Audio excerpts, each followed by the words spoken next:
India का medical system जल्द ही collapse होने वाला है। 9 मार्च 2016 को इंडिया की पार्लियामेंट्री कमेटी ने यह ओपनली एक्सेप्ट किया। जी न्यूज में पब्लिश्ड एक रीसेंट स्टडी के हिसाब से इंडिया में बस गेस करो कितने परसेंटेज सर्जरीज फेक की जाती होगी। वेल, अ फ्रीकिंग 44% सर्जरीज फेक की जा रही है। मतलब almost half of the surgeries completely unwanted होती है, सिर्फ पैसे कमाने के मकसद से की जा रही है। इसी रिपोर्ट ने इन सर्जरीज को बाइफरकेट करके भी बताया था कि कौन सी सर्जरियां हैं। इंडिया में होने वाले 55% heart surgeries, 48% uterus surgeries, 47% cancer surgeries, 48% knee replacement surgeries, 45% C section surgeries completely unnecessarily हो रहे हैं, सिर्फ पैसे ऐंठने के मकसद से।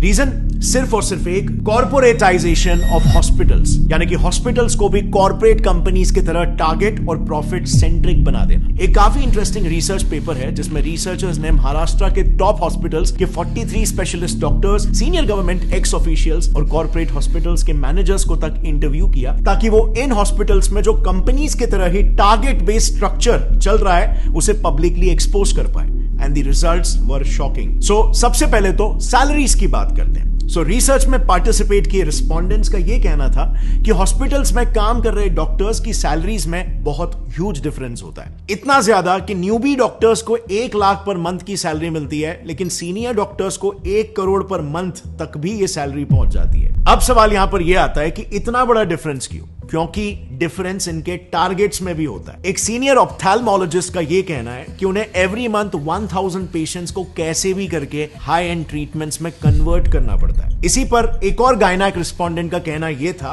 कि मंथ एंड में टारगेट्स का प्रेशर काफी बढ़ जाता है, जिसके लिए उन्हें कैसे भी करके आउट पेशेंट्स यानी कि ओपीडी पेशेंट्स को भी बिना मतलब के हॉस्पिटलाइज करना ही पड़ता है, और नतीजा ज्यादा से ज्यादा सर्जरीज रेकमेंड करके टारगेट्स मीट किए जाते हैं, क्योंकि टारगेट ही यहां पर 1000 पेशेंट है।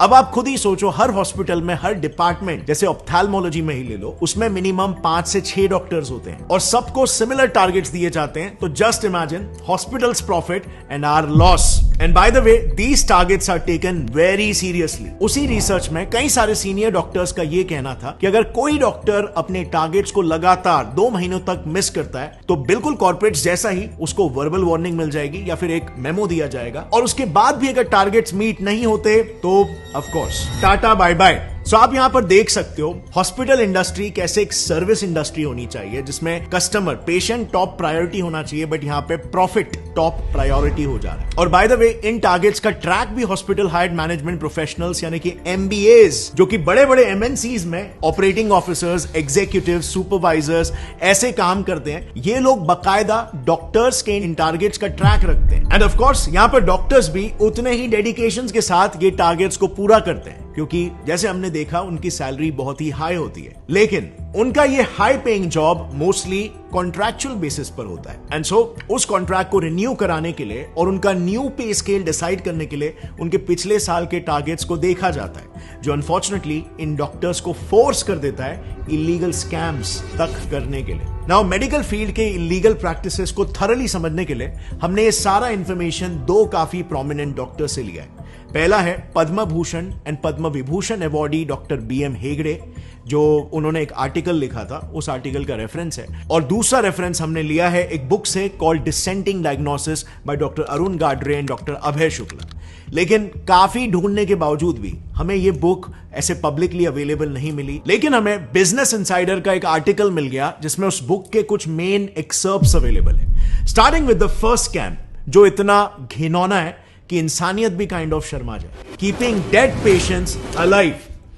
टाइम्स ऑफ इंडिया ने ऐसे कई सारे केसेस पर एक रिपोर्ट पब्लिश की है जिसमें डॉक्टर्स डेड पेशेंट्स को भी जिंदा बताकर उनके ट्रीटमेंट्स चालू रखते हैं, ताकि ज्यादा से ज्यादा पैसे बनाए जा सके, और फिर अंत में जाकर सच्चाई पब्लिक करते हैं।